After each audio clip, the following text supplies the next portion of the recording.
Bienvenidos al canal del sitio Mágicas Ruinas. Hoy viajamos a la Argentina de 1957, un país en plena ebullición, ¿no? Con el peronismo proscripto, los militares en el poder y a punto de una reforma constitucional que era clave. Sí, un momento bisagra, realmente. Exacto. Para entender un poco el pulso ideológico de ese momento, vamos a meternos de lleno en las páginas de una publicación que fue fundamental. ¿Qué? Sucedió en 7 días. ¿La famosa qué? Esa misma. En su edición del 12 de febrero de 1957. Vamos a analizar cómo su diagramación, esos titulares de alto impacto y su enfoque desarrollista reflejaban la crisis y también las esperanzas de la época. Un documento fascinante. Quédense con nosotros para desentrañar este documento histórico. Bueno, para empezar, hablemos de la revista en sí, del objeto. Un semanario de formato bastante grande, ¿no? Así. Es unos 26 por 32 centímetros. Casi un diario chico. Sí, un formato generoso. Y lo primero que te impacta es la tapa, la portada. A ver, contame, ¿qué tenía de particular? Usaba un rojo ladrillo muy potente. Colores fuertes, pensados para resaltar en el kiosco, ¿viste? Claro, para llamar la atención. Totalmente. Y el logo, que era enorme, tridimensional. Combinaba rojo, negro, el ocre del fondo. Dominaba todo. Buscaba, captar la mirada sí o sí. Ajá. ¿Y los títulos? Los titulares más chicos iban en blanco o negro, buscando el máximo contraste posible. O sea, un diseño muy pensado para destacar entre las demás publicaciones. Una presentación audaz, podríamos decir.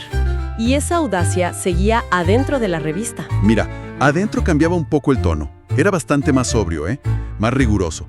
Todo en blanco y negro. Ah, mira vos. Sí. Las fotos eran en escala de grises, a veces un poquito viradas al sepia. Y aparecían intercaladas caricaturas políticas que solían ser muy incisivas. Picantes. Muy picantes. La diagramación era densa, apretada, a 2 columnas. Muchísimo texto. Se nota que querían meter toda la información posible. Priorizaban el contenido. Totalmente. Los títulos de sección tipo política y gobierno o panorama político iban en mayúsculas, en negrita. Usaban letras capitales grandes al inicio de los artículos más importantes. ¿Y la letra? ¿La tipografía? La del cuerpo principal era serif, la clásica con remates, pero chiquita, compacta. Y para subtítulos usaban sans serif o serif en negrita. Un diseño muy de la época, ¿no?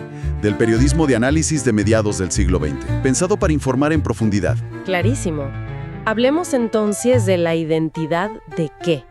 ¿Qué sucedió en 7 días? No era una revista más, ¿verdad? Tenía un peso específico. Para nada, se había fundado en el 46, así que para 1957 ya tenía su trayectoria. Y era mucho más que un semanario de actualidad. Funcionaba, como un verdadero actor político. ¿En qué sentido? Tenía una influencia considerable. Cubría política, economía, pero con una línea editorial clarísima.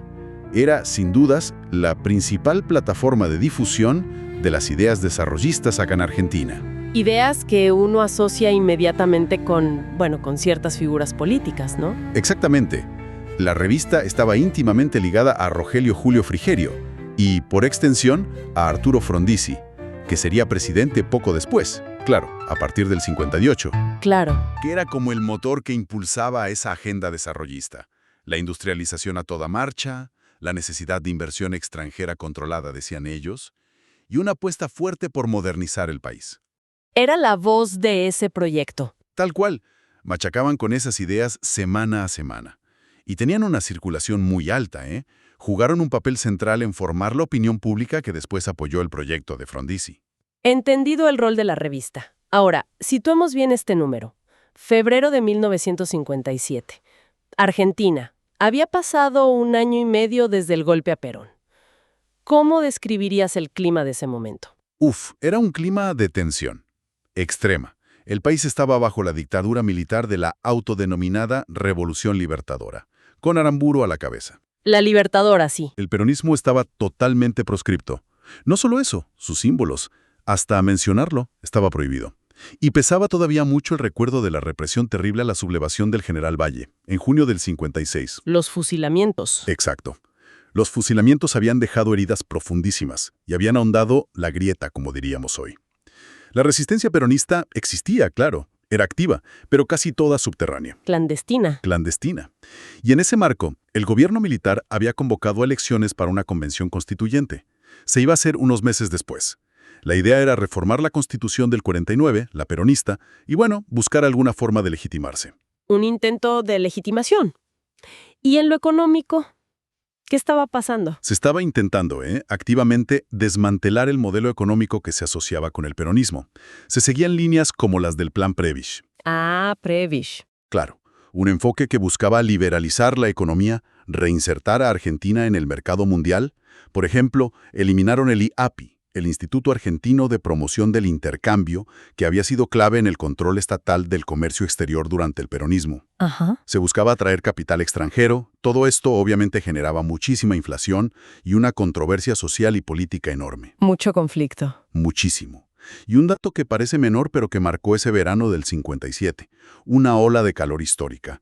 El 29 de enero Buenos Aires había roto su récord absoluto, 43.3 grados. Una locura. Un verano caliente en todo sentido, entonces. Y mientras tanto, ¿qué pasaba afuera, en el mundo? El mundo también estaba, muy movido. Todavía se sentían fuertes las repercusiones de la crisis de Suez de fines del 56. Claro, Egipto. Exacto. Esa crisis había mostrado la debilidad de las viejas potencias coloniales, ¿no? Gran Bretaña, Francia. Y había consolidado el nuevo orden bipolar, Estados Unidos y la Unión Soviética. La Guerra Fría a pleno. A pleno. Justo en enero del 57, Estados Unidos lanza la doctrina Eisenhower. Se comprometían a intervenir militar y económicamente en Medio Oriente para frenar cualquier avance comunista. La Guerra Fría se recalentaba ahí. Interesante. ¿Algo más? Sí, un par de cosas más de ese enero. En Europa, algo simbólico. La región del Sarre se reincorpora a Alemania Occidental. Y una curiosidad tecnológica. La empresa Hamilton presentó el primer reloj de pulsera eléctrico. Mira vos, el primer eléctrico. Bueno, con todo ese contexto en la cabeza, metámonos ahora sí en el contenido de la revista. ¿Qué le contaba qué a sus lectores esa segunda semana de febrero del 57? ¿Cuáles eran los temas fuertes, las preocupaciones? Bueno, la revista articula por un lado una defensa muy fuerte de su proyecto industrialista y por otro una crítica feroz a lo que considera las amenazas contra ese proyecto. Ajá. Un eje central es la defensa de la industria nacional frente a lo que ellos veían como tendencias librecambistas o antiindustriales. Mira, la revista abre con una carta al lector donde cuenta un incidente. Sí. ¿Te pasó? Relata que unos jóvenes socialistas fueron a vender su periódico, La Vanguardia, a la puerta de una fábrica, y los obreros los repudiaron. ¿En serio? Sí, y la revista lo interpreta como una señal de madurez política de los trabajadores. Como que los obreros entendían que esas ideas socialistas que califica de anticapitalistas y librecambistas, al final los perjudicaban a ellos porque iban contra la industria. O sea, que se posiciona como la verdadera defensora de los intereses de los obreros, ligándolos sí o sí al desarrollo industrial. Tal cual, ese es el punto. Argumenta con mucha pasión contra la idea de abrir la economía a productos importados, baratos y de buena calidad. Una postura que le atribuye, por ejemplo, a la Federación Socialista. ¿Y qué decía que pasaría si se abría la economía? Según que, eso significaría la ruina de las fábricas locales, desempleo masivo, caída de salarios y, en última instancia, una mayor dependencia económica, un debilitamiento de la soberanía nacional. Es una línea proteccionista muy marcada. Clarísimo. ¿Y esta defensa de la industria cómo se conectaba con las críticas que le hacía al gobierno militar? Porque imagino que le criticaba cosas. Se conectaba directamente. La revista es muy crítica con la gestión de la Revolución Libertadora, sí. En la sección Panorama Político habla de una semana de acechanzas. Fuerte el título. Sí, y acusa al gobierno de un continuo proceso de desvío de la revolución de sus fines específicos. O sea, dice que asumieron con ciertas promesas. ¿Cuáles eran según la revista? Libertad, preservar la soberanía, sanear la moneda, atender las demandas obreras. Y que sostiene que no solo no se cumplieron, sino que se hizo exactamente lo contrario. Durísimo. Llega a hablar de una subversión desde adentro y le lanza una advertencia muy fuerte a los militares. O corrigen el rumbo o van a ser juzgados como contrarrevolucionarios. Casi nada. Una crítica frontal sin medias tintas. ¿Y en qué áreas concretas veía que ese desvío, esa amenaza a su proyecto desarrollista? En varias áreas clave. La cuestión energética y petrolera es casi una obsesión para la revista. YPF, me imagino. Exacto. Denuncia un asedio tenaz a YPF, la petrolera estatal. Menciona, por ejemplo, que el Banco Central denegaba divisas para importar equipos. Ajá. Defiende con uñas y dientes la gestión anterior en gasoductos, cita al ingeniero Canesa y alerta sobre maniobras para entregar la soberanía energética. Critica mucho la ambigüedad del gobierno sobre las concesiones eléctricas de la CADE. La CADE, un tema recurrente en la historia argentina. Un tema muy controversial, sí. Una empresa de capital extranjero. ¿Para qué? La energía era un pilar fundamental de la soberanía y la industria. Cualquier cosa que la amenazara era anatema. Entendido. ¿Qué otras amenazas percibía la revista? Percibía amenazas en el manejo general de la economía. Hay un artículo muy irónico, firmado por un tal El Demagogo, sobre el costo de vida. El Demagogo. Sí, un seudónimo, claro. Usa el ejemplo de una comadre agustina, una mujer de pueblo, para decir que la gente común no ve ni la libertad ni la moneda sana. Crudo. Muy crudo.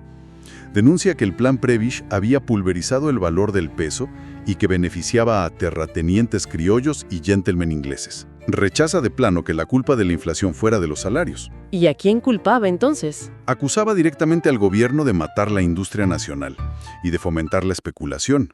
Y proponía un camino alternativo, claro. ¿Cuál? Defender los precios de exportación, controlar las importaciones, impulsar la energía y la siderurgia, dar crédito productivo, salarios dignos, autonomía sindical, el programa desarrollista, digamos. Sí, y de manera muy dura. Hay una crítica feroz, por ejemplo, al presidente del Banco Central, Eduardo Laurencena. ¿Qué decía de él? Lo tilda directamente de enemigo de la industria nacional. Lo llama monarca. Dice que tenía un poder económico excesivo. Cita declaraciones de Laurencena del 55, donde se burlaba de la idea de tener siderurgia nacional. La llamaba una utopía. Una utopía. Sí. Y decía que la metalurgia era parasitaria.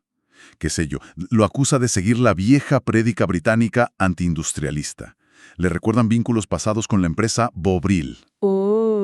Y refuta sus argumentos contra la siderurgia. Dice, sí hay recursos, sí hay capacidad técnica, sí hay mercado. La conclusión de la revista es terrible. Dice algo como, si el gobierno quiere sabotear la industria, Laurencena es la persona indicada. Pone en duda todo el discurso oficial proindustrialista. Vemos una línea muy coherente, entonces. Defensa a ultranza de la industria nacional, del rol del Estado en áreas estratégicas como YPF y una crítica muy fuerte a las políticas liberales y a las figuras que las representaban. ¿Cómo entraba la política partidaria en este esquema? La revista estaba también muy atenta a las maniobras políticas, pensando en la futura convención constituyente. Claro, se venían las elecciones. Exacto. Y denunció un supuesto plan para imponer un estado de asamblea a los partidos políticos. Decía que era una maniobra para forzar uniones, sobre todo dentro del radicalismo, que, según que, iban a favorecer el regreso al poder de la oligarquía. La palabra oligarquía aparece mucho, ¿no? Muchísimo. Sostiene que detrás de una aparente confusión, el gobierno militar en realidad seguía un plan dirigido por fuerzas obscuras antipopulares que desviaban los fines de la revolución. ¿Y la libertad de prensa? ¿Decía algo? Sí, es otro punto central y recurrente. Denuncia cómo se mantenían a pérdida diarios oficialistas, los llama diarios encadenados. Dice que se gastaba dinero del pueblo para usarlos como propaganda antipopular. Mientras a otros los cerraban. Exacto, mientras se clausuraban medios opositores y se procesaba a periodistas. La falta de libertad de prensa era una denuncia constante. Este panorama tan crítico, tan de denuncia, ¿aparecía alguna voz que intentara dar una visión más abarcadora, quizá más histórica? Sí, y es una voz muy potente. La sección política de esta edición se cierra con una carta extensa y muy apasionada de Raúl Scalabrini Ortiz. Scalabrini Ortiz, una figura clave del nacionalismo argentino. Exactamente. Y su carta es fundamental para entender el espíritu de la revista. Scalabrini, citando a Mariano Moreno, advierte sobre los peligros de una revolución que se desvía, donde intereses extranjeros y locales antinacionales pueden terminar ganando. ¿Y qué decía concretamente la situación de 1957? Hace un balance demoledor. Dice, la ganadería sigue esclava de los frigoríficos extranjeros. La producción agraria está amenazada por el desmantelamiento del IAPI y el regreso de los monopolios. Las comunicaciones, los ferrocarriles, en peligro de desnacionalización. Todo muy mal. El petróleo y la energía sujetos a lo que él llama el juego de vaivén británico, mientras esperan su oportunidad la CADE y la Royal Dutch. Denuncia que la derogación del artículo 40 de la Constitución peronista fue la clave que abrió la puerta a estas posibles entregas. El famoso artículo 40. El mismo. Concluye que hay un plan de desmantelamiento del país en marcha y que la voluntad británica avanza como un tanque de guerra.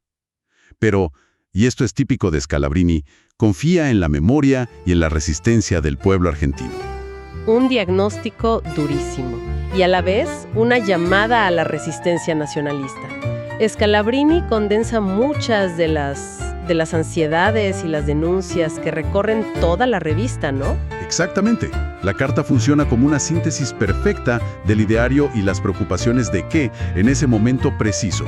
Nacionalismo económico, defensa de la industria, defensa del Estado empresario, un temor muy grande a la influencia extranjera, sobre todo la británica, y a las élites tradicionales argentinas, y una desconfianza profunda, profundísima, hacia el rumbo que estaba tomando la Revolución Libertadora.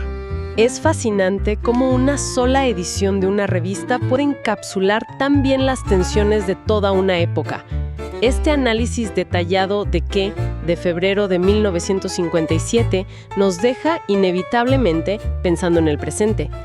¿Qué ecos de aquellas discusiones tan fuertes resuenan hoy, más de 60 años después? Es una buena pregunta. Esa tensión, por ejemplo, entre un modelo más enfocado en la agroexportación y otro que apuesta al desarrollo industrial, ¿es una discusión que ya saldamos en Argentina? ¿O sigue ahí, marcando el pulso de los debates económicos? Tal cual. Y la percepción sobre la influencia de intereses externos o de grandes corporaciones, ¿no? En las decisiones clave de política económica, energética, de infraestructura. ¿Cuánto cambió realmente esa percepción o esa realidad? Seguimos debatiendo dilemas parecidos sobre cuál tiene que ser el rol del Estado y cuál el de la iniciativa privada en sectores que consideramos estratégicos. Pienso en YPF, en la energía, en las comunicaciones. Son debates que parecen volver una y otra vez. Y la relación tan compleja entre el poder político, las Fuerzas Armadas y los medios de comunicación.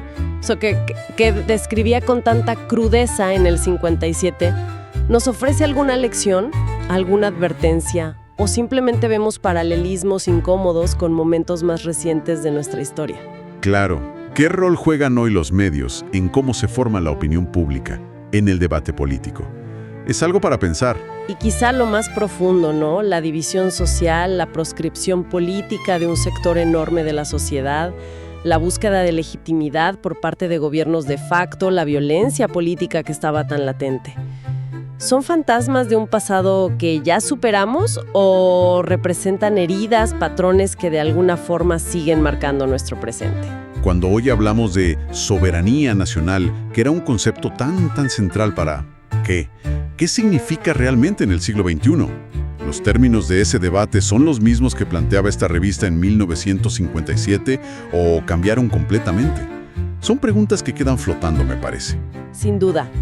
Bueno, esperamos que este análisis de la revista que sucedió en 7 días de febrero de 1957 les haya brindado una visión profunda de las tensiones políticas, de las ideas que estaban en puja y también del diseño editorial de aquella Argentina tan convulsa. Y para quienes quieran ver esta revista y otras publicaciones históricas, les recordamos que todo este material proviene del archivo digital de Mágicas Ruinas.